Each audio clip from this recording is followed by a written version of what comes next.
আমার আজকের রেসিপি রুই মাছের কোরমা। আপনারা তো রুই মাছ অনেকেই অনেকভাবেই খেয়েছেন, তবে একবার হলেও এই রেসিপিটা বাড়িতে অবশ্যই ট্রাই করবেন। এবার রুই মাছগুলোকে পরিমাণ মতন নুন, হলুদ, আদা বাটা, রসুন বাটা, কাশ্মীরি লঙ্কা গুঁড়ো, সরষের তেল দিয়ে ম্যারিনেট করে রেখে দেবো 10 মিনিট। এর মাঝে বেরেস্তাটা রেডি করে নেব। কড়াইতে দিয়ে দেবো বেশ খানিকটা তেল। তেল গরম হয়ে গেলে কুচনো পেঁয়াজগুলো দিয়ে দেবো বেরেস্তাটা ভাজার জন্য। বেশ লাল লাল হয়ে গেলে তেল থেকে ছেঁকে তুলে নেব। ওই তেলেই ম্যারিনেট করে রাখা মাছগুলো ভেজে নেব। মাছগুলো কিন্তু বেশ কড়া করেই ভেজে নেব। অনেকেই মাছ ভাজে না, তবে ভাজলে কিন্তু স্বাদ বেশি হবে। আমি এখানে একে একে সব মাছগুলোই ভেজে নেব। মাছের পিসগুলো যেহেতু বেশ বড়, তাই সময় নিয়েই ভেজেছি। মাছগুলো ভেজে বাটিতে তুলে রেখে দেব। এবার একটা পেস্ট তৈরি করার পালা।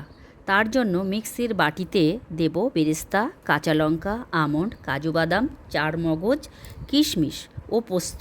একটি ফাইন পেস্ট তৈরি করে নেব। তবে আপনারা চাইলে কিন্তু এখানে টক দইও ব্যবহার করতে পারেন। আমাদের পেস্ট একদম তৈরি। কড়াইয়ের ওই তেলেই দিয়ে দেবো গোটা গরম মশলা এবং সামান্য আদা রসুন বাটা সামান্য কষিয়ে নেব জল দিয়ে। এরপর দিয়ে দেবো গুঁড়ো মশলাগুলো, হলুদ গুঁড়ো, কাশ্মীরি লঙ্কার গুঁড়ো, জিরে গুঁড়ো, ধনে গুঁড়ো। মশলা কষে এলে তাতে করে রাখা পেস্টটি ও সামান্য জল দিয়ে দেবো।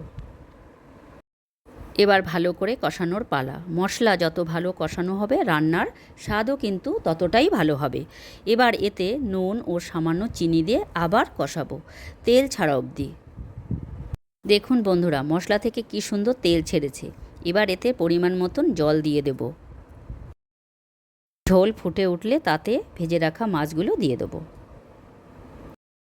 উপর থেকে দিয়ে দেবো চেরা কাঁচা লঙ্কা, সামান্য গরম মশলা এবং ভেজে রাখা বেরেস্তা। সব শেষে দিয়ে দেবো সামান্য ঘি। ব্যাস, আমাদের তৈরি রুই মাছের অসাধারণ কোরমা। দেখতে যেমন সুন্দর, খেতেও দুর্দান্ত। গরম গরম ভাতে পরিবেশন করুন। আশা করি আপনাদের রেসিপিটা ভালো লেগেছে। রেসিপিটা যদি আপনাদের ভালো লাগে অবশ্যই একটা লাইক করবেন আর কমেন্ট করে আমাকে অবশ্যই জানাবেন। আজ এই পর্যন্ত। আবার দেখা হবে নতুন কোনো রেসিপির সঙ্গে। আপনারা ভালো থাকবেন, সুস্থ থাকবেন। ধন্যবাদ।